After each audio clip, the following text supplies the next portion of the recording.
Hi everyone. So chapters 10, 11, and 12 are chapters that deal with more of those study strategies, things that are going to help you be a more successful student, to hopefully help you in your classes.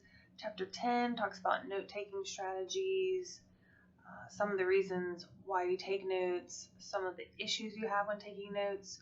So I would say the number one issue I hear from students is they can't keep up with the instructor or the presentation, but also they don't know what to write down, or they're struggling with multitasking, like taking notes while listening and watching. Seems to be a big one. So the troubleshooting is the thing I want to highlight here. If you are in a class, you should not be writing down everything.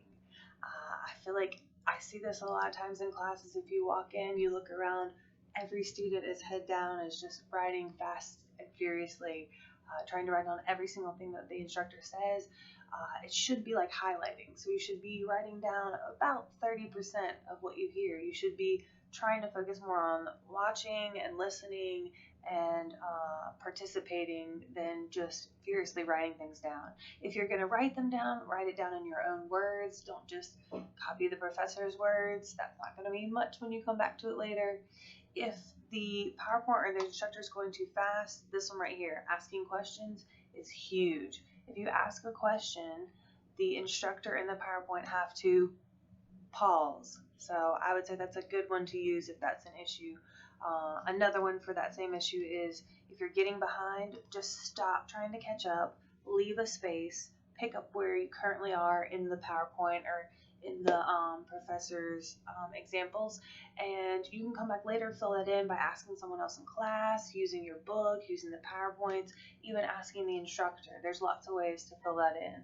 And then if you're only going to write down one thing, if you write down nothing else, write down the headings. So like this up here, troubleshooting, those headings, that's how we separate information. When I used to teach math and we had math tests, I would head the different subjects in the same order as I had them on the quiz and on the test. So that's how we organize information. If you're not going to write anything else down, at least write down the headings.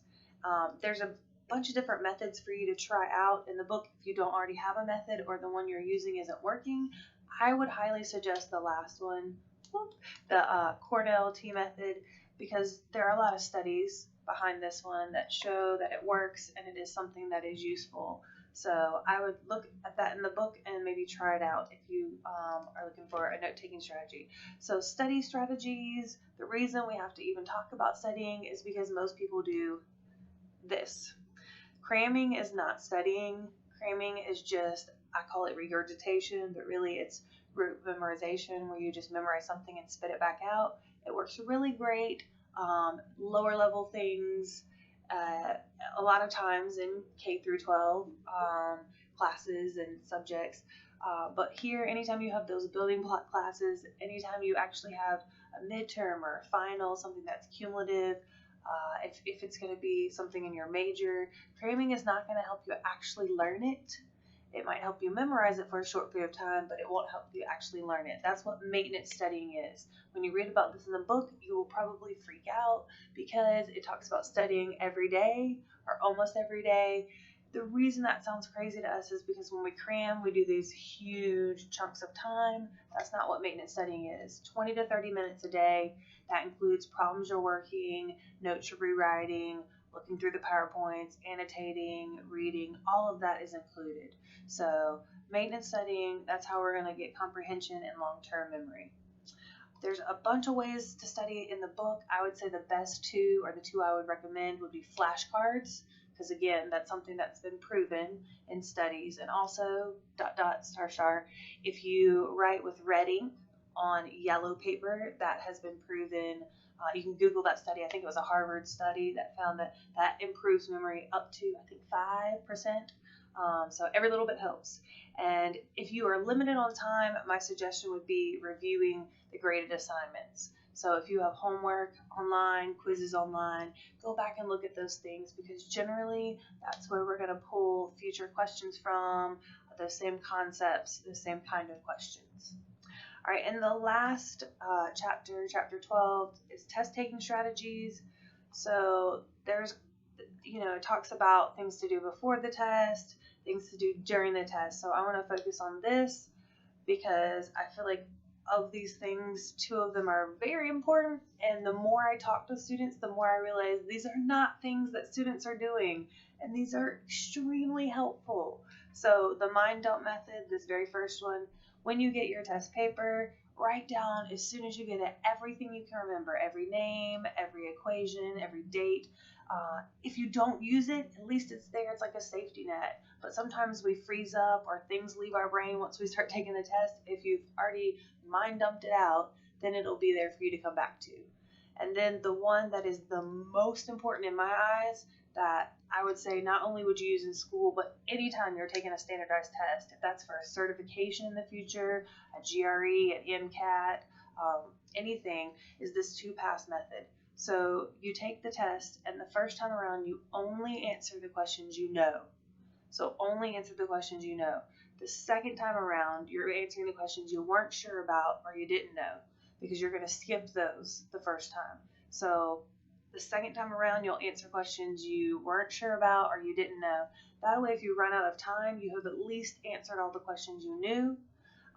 And also, sometimes later on in the test, you will find answers or things that will help you answer the ones you were unsure about or didn't know.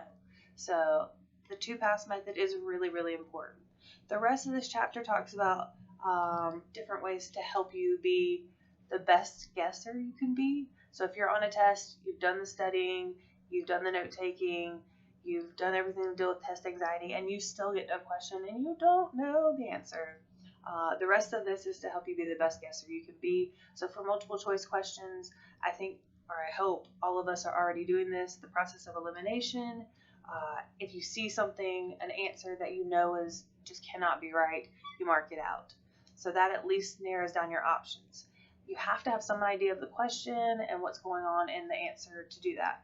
For opposites, if you don't really have an idea of what's going on in the question, but you have a little bit of idea of the answers, if you can look for answers that are opposite of each other, one is going to be really, really right or really, really wrong, but at least you've narrowed down your odds. It's kind of like Vegas. You get it down to 50-50.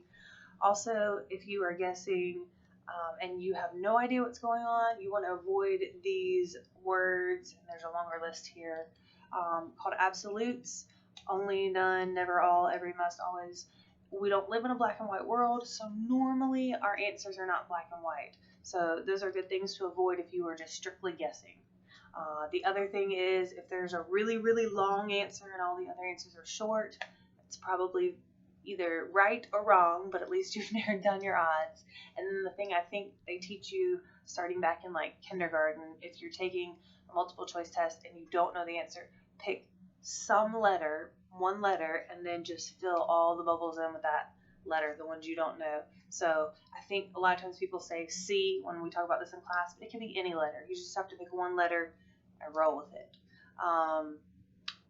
Short answer, so I think people get this and essay confused. Short answer, when we're grading, we are looking for certain things, certain concepts, names, dates, a specific word, possibly a who, what, when, where, how, and why. So if you wrote a beautiful, flowy, grammatically correct, fluffy, nice paragraph, but you didn't answer any of that, if it was a physics question and it was asking for the forces in their direction and you didn't give me any of that information, you would get no points on the short answer. Whereas in the essay, this is where we're looking for it to flow and to be pretty and nice and grammatically correct. So partial credit here would probably be from some kind of outline or brainstorm, because that's the only way we're going to know what you were trying to achieve if you don't finish or it's not done correctly. So I hope these help you with the best guess portion of this chapter, and I will see you in the next video. Bye!